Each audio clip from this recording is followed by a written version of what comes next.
بسم الله الرحمن الرحيم الحمد لله والصلاة والسلام على رسول الله وعلى آله وصحبه أجمعين والحمد لله رب العالمين اللهم لا سهل إلا ما جعلته سهلا وأنت تجعل الحزن إذا شئت سهلا رب اشرح لي صدري ويسر لي أمري واحلل عقدة من لساني يفقه قولي اللهم فقهنا في الدين وعلمنا التأويل وافتح لنا فتوح العارفين آمين.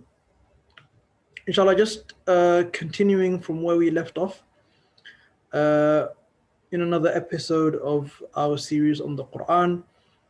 قال المؤلف رحمه الله ونفعنا الله بعلومه في الدارين آمين تعليم المتعلمين فرض كفاية. So he mentions Imam al-Nawawi alayhi rahmatullah, and may Allah enable us to benefit from his knowledge. He speaks in this section about the juristic ruling regarding teaching Quran. So what is the ruling of teaching Quran? So that's what this section is going to be delving into. So he says, تعليم المتعلمين فرض كفاية. He is to teach students, meaning the Quran, is a communal obligation. So it's not something which is recommended. So the educational process of teaching students is a communal obligation. فإن لم يكن من يصلح له إلا واحدا تعين عليه. And if there is nobody in the entire community who has the qualifications to be able to teach, except one person, تعين عليه, it becomes an individual obligation for this person. So that's the nature of Farad Kifaya. Farad Kifaya is referring to a type of obligation that's a communal obligation, in the sense that it's an action that needs to be done. Not everybody needs to do it, but so long as some people in the society or in the community are upholding that obligation and fulfilling the rights of that obligation, it removes the responsibility from everybody else. That's what Farad Kifaya means.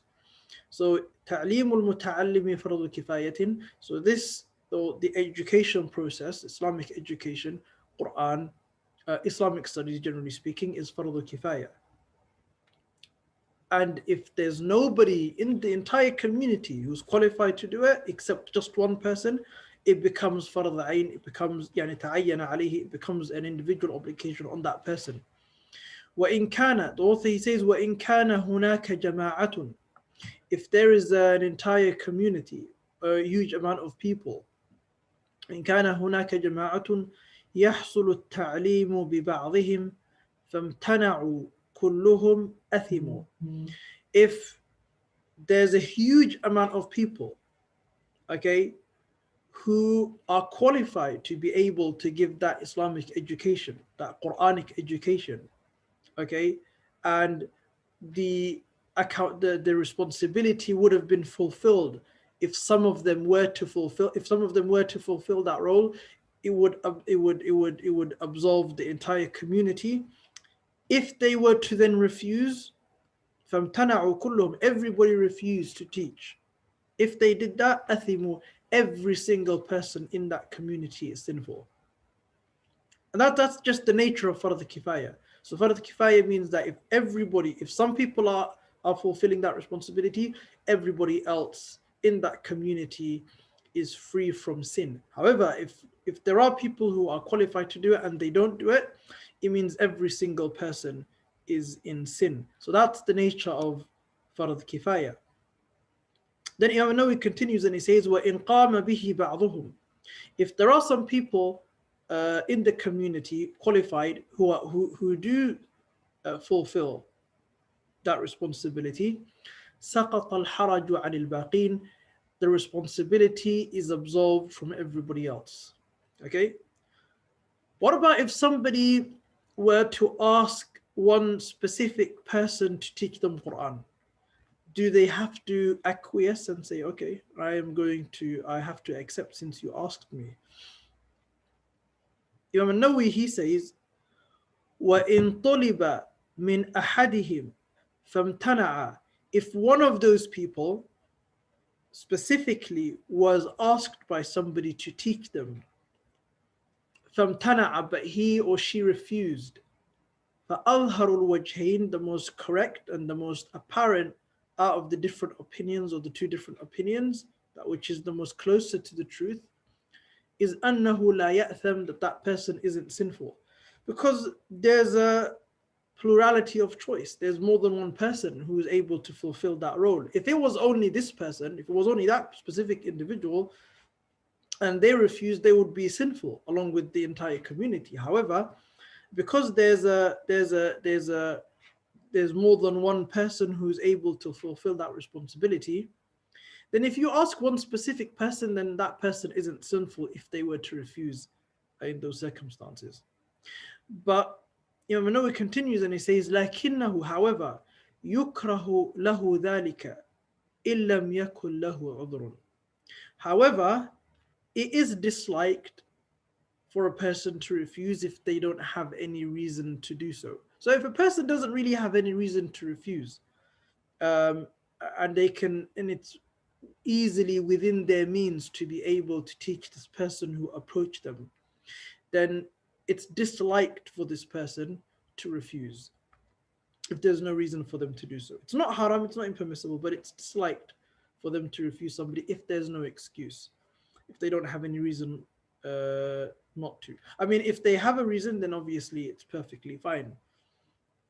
Moving on to the next chapter, فصل في حرص المعلم على تعليم طلابه. This chapter is talking about the level of encouragement that should be instilled in the students by the teacher. So Imam Nawawi, he says, يستحب للمعلم أن يكون حريصا على تعليمهم. He says it's really highly recommended that the teacher is earnest, okay, in encouraging the education of his or her students. Meaning the teacher themselves should have a level of dedication in that regard. So much so, the author, he says, مؤثرا لذلك على مصالح نفسه الدنيوية التي ليست بضرورية. He said, especially more so, even, so much so to the point that the teacher gives preference to the student over their own worldly needs. Okay, that are not, especially those worldly needs that are not really considered to be daruri, meaning not considered to be absolute necessities.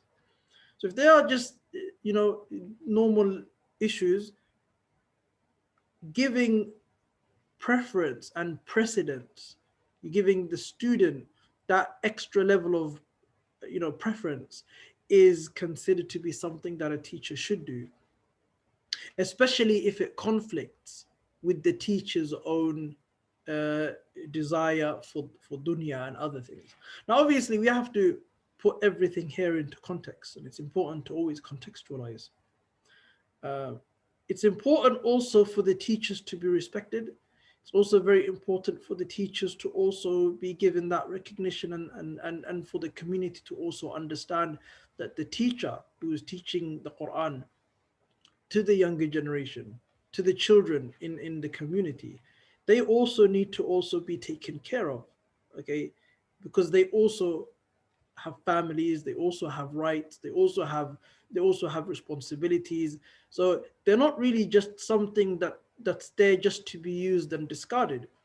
And in the past, people would highly respect the teachers in the community, the imams and the Quran teachers, and they would be given a huge amount of admiration and respect because of that work that they were doing.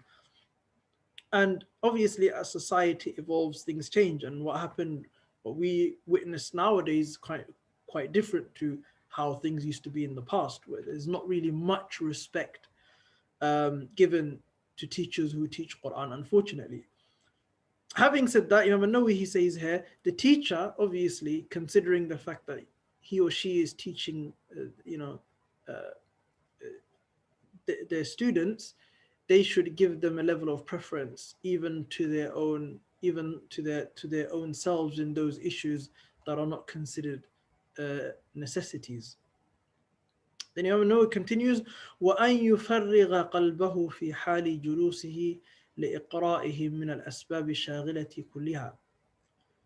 The teacher, he is saying, Imam Nawawi, should free their hearts from anything that would disturb them whilst they are teaching their students. So obviously sometimes, everybody is going through difficulties in their lives, everybody's going through their own struggle, and that's something that should be recognized. However, the teacher, as much as they are able to do so, if they can kind of remove those worldly concerns, from themselves during the time in which they are teaching, that's something that is important for them to do. And that's the best way a person could be a teacher. Okay, so giving that extra level of focus and being and concentrating on what they're teaching the students is something which is very important.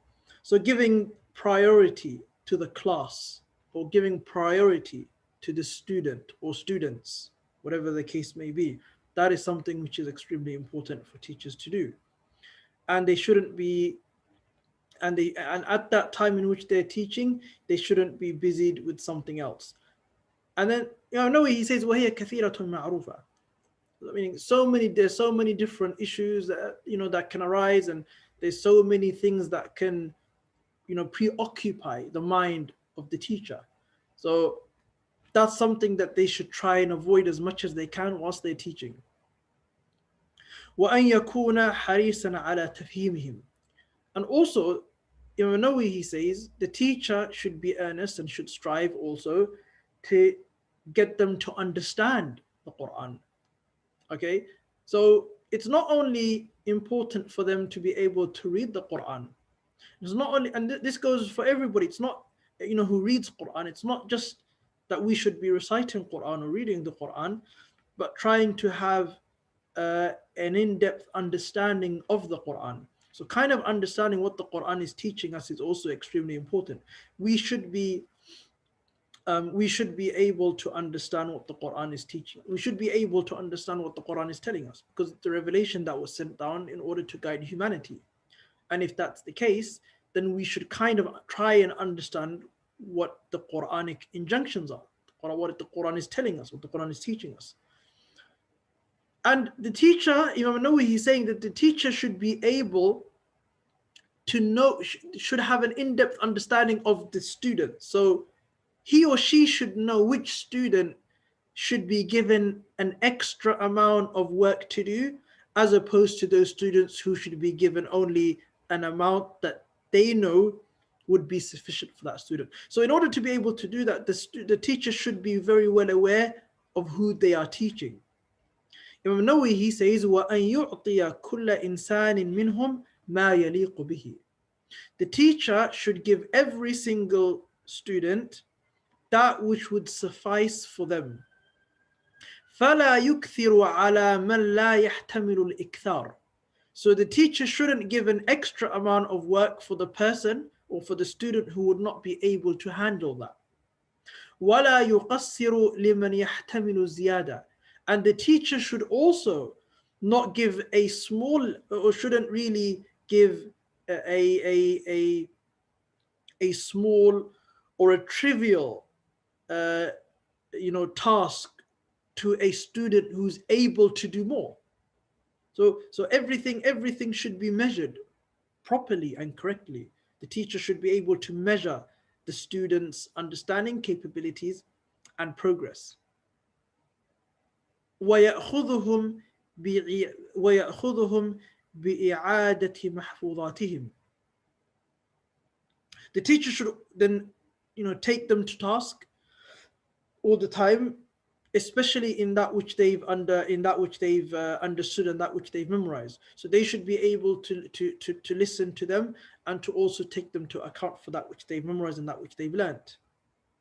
Okay? وَيُثْنِي عَلَى مَنْ ظَهَرَتْ نَجَابَتُهُ. And the one whose brilliance, the student who has, whose brilliance becomes manifest, the teacher should praise that student. So the teacher should give that level of, should give that student words of fulfillment and praise, just to show that they do take into consideration their progress. Imam Nawawi, he says, so long ما لم يخش عليه فتنة بإعجاب أو غيره. So much so that the teacher isn't afraid that by doing so it would cause the student to assume that they are, to have self-amazement and assume that, that they've reached, everything that they need, or that they become arrogant or anything like that. So there's a measured level of rewarding, okay, the student who shows something, shows some of their brilliance, and it becomes manifest. There should be some kind of reward that's given to that student, and there should be good words, meaning praise, so long as it doesn't lead that student, or it doesn't cause that student to not be able to handle, that praise, or whatever the case may be. And the whole point of teaching the Quran is to instill humbleness in this, humility in the student, and not to instill self-amazement, arrogance, or behavior, exalted behavior. وَمَنْ قَصَّرَ, he says, and the student who falls short of what they're expected to do, وَمَنْ قَصَّرَ عَنَّفَهُ تَعْنِيفًا لَطِيفًا مَا لَمْ يَخْشَ تَنْفِيرَهُ. He says the student who falls short should be reprimanded softly, okay, so long as the teacher doesn't fear that by doing so it would lead to the student, abandoning the entirety of the learning the Quran. If he fears that by doing so the student would run away, then it's best not to do so, not to reprimand the student, but to encourage the student in other ways. However, there are some students who, by reprimanding them, it serves as a reminder, and they understand, and they recognize that they need to put in more effort. Then he says, وَلَا يَحْسُدُ أَحَدًا مِّنْهُمْ لِبَرَاءَةٍ تَظْهَرُ مِنْهُ. Now, obviously, this is something that may not really be conceivable to many people, but sometimes what can happen is that if the teacher, and this is especially if this teacher himself or herself isn't spiritually trained, okay, they're not spiritually trained themselves, if they notice that one student is doing really well, sometimes what can happen is that the teacher feels inadequate and starts feeling envious towards the student, which might really be inconceivable for many, but it actually does happen sometimes. So Imam Nawawi, he really focuses on that point here, and he says, وَلَا يَحْسُدُ أَحَدًا مِّنْهُمْ لِبَرَاءَةٍ تَظْهَرُ مِنْهُ. The teacher should never, under any circumstances, be envious of any of his or her students because of any type of brilliance and any type of excellent learning or excellent understanding that they may show, that might be, that might emanate from them. So any brilliance that the student has shouldn't be a reason as to why the teacher becomes envious of that student. وَلَا يَسْتَكْثِرُ فِيهِ مَا أَنْعَمَ اللَّهُ تَعَالَى بِهِ عَلَيْهِ. And the teacher shouldn't feel begrudged because of the blessings that Allah subhanahu wa ta'ala has showed, on that student. Sometimes teaching, you'll notice that there are some students who excel over others. There are some who are just, they just have the gift, it's from Allah really. It's not to say that this student is better than everybody else. It's just that they've been given a blessing. It's a blessing by Allah subhanahu wa ta'ala. He gives to whomsoever He wills. So the teacher shouldn't feel begrudged, shouldn't feel envious towards any student who shows, if they excel and they do well. And now then he says, فَإِنَّ الْحَسَدَ لِلْأَجَانِبِ حَرَامٌ شَدِيدُ التَّحْرِيمِ. And now he says, for a surety, envy for people who have no relation to you whatsoever is impermissible, and at the highest level of impermissibility, the most severest form of impermissibility. فَكَيْفَ لِلْمُتَعَلِّمِ الَّذِي هُوَ بِمَنْزِلَةِ الْوَلَدِ. So how would it be for a student who is at the level, they're being envious of a student who really is on the level of his or her child? You know, so if it's impermissible for somebody to be envious and show envy, you know, to somebody who has no relation to him or her whatsoever, then how much more worse is it if they have that level feeling of envy towards a student who's like their child? And Imam Nawawi then he attacks the logic behind being envious towards a student by saying, وَيَعُودُ مِنْ فَضِيلَتِهِ إِلَى مُعَلِّمِهِ فِي الْآخِرَةِ ثَوَابُ الْجَزِيلِ. He goes, if the student shows brilliance, that's a credit to the teacher. You know, in the afterlife, they will get a great reward for showcasing and bringing out this brilliance and this talent.